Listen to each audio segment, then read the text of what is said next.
নমস্কার, কাকলিস কুকিং হাবের নতুন আরেকটি ভিডিওতে আপনাদের সবাইকে স্বাগত। আজ আমি চলে এসেছি ভীষণ হেলদি আর ডায়েট একটা জলখাবারের রেসিপি নিয়ে। পুরো ভিডিওটা দেখলেই আপনারা বুঝে যাবেন যে কত চটজলদি এটা বানানো যায় এবং খেতেও কিন্তু খুবই সুন্দর। তাহলে চলুন আমি রেসিপিটা বানিয়ে ফেলি আর আপনারা পুরো ভিডিওটা দেখতে থাকুন। রেসিপিটা বানাতে মেন উপকরণ আমার লাগছে পালং শাক। আমি কচি কচি কিছুটা পালং শাক নিয়ে প্রথমে ধুয়ে পরিষ্কার করে নিয়েছি। তারপর এর পাতা অংশগুলোই শুধু কুচিয়ে নেব, ডাঁটাটা বাদ দিয়ে দেব। এবার আমি একটা মিক্সিং জার নিয়ে নিয়েছি। প্রথমে জারের মধ্যে আমি দিচ্ছি কুচানো পালং শাক, তারপরে আমি দেব 1 টেবিল চামচ মতো কুচানো ধনেপাতা। আমি কিন্তু শুধু পাতা অংশটাই নিয়েছি, ডাঁটিটা বাদ দিয়ে দিয়েছি। আর দিচ্ছি 7-8টা টুকরো, খুব ছোট করে টুকরো করে কাটা আদা আর একটা কাঁচা লঙ্কা। ঝালটা অবশ্যই আপনারা আপনাদের স্বাদ মতো দেবেন। আর আমি দিচ্ছি 2 চা চামচ জল ঝরানো টক দই। এবার এটার একটা মিহি পেস্ট বানিয়ে নেব। পেস্ট বানিয়ে আমি একটা বাটিতে ঢেলে নিলাম। অপরদিকে একটা ছোট বাটিতে আমি মাঝারি কাপের মাপের 1 কাপ সুজি নিয়ে নেব। সেটা মিক্সিতে দিয়ে আমি সুজির একটা মিহি ডাস্ট বানিয়ে নেব।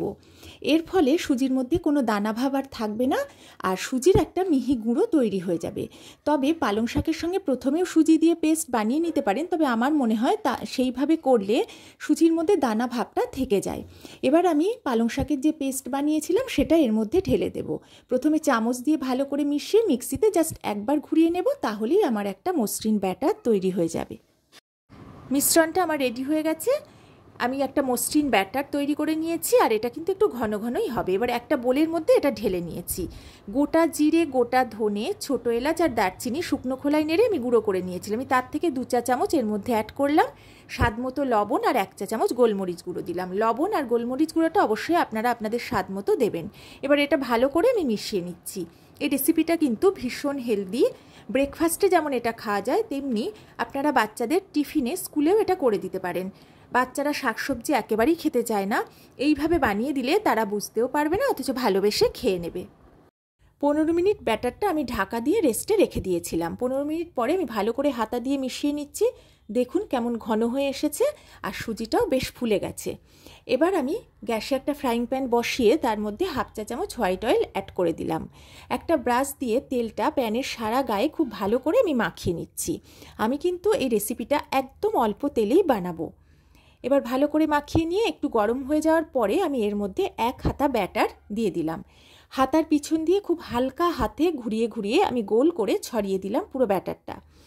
একটা পিঠ ভালো মতো ড্রাই হয়ে গেছে। এবার আমি এর ওপর ছড়িয়ে দিচ্ছি খুব ছোট ছোট করে কুচানো টমেটো। টমেটোটা খুব ছোট করে কুচিয়েছি। ঠিক একইভাবে আমি ক্যাপসিকামও কুচিয়ে নিয়েছি, সেই ক্যাপসিকামটাও এবার এর উপরে ছড়িয়ে দিলাম। কিছুটা ছড়িয়ে দেওয়ার পরে আমি এর মধ্যে দিয়ে দিচ্ছি একটা ধনেপাতা।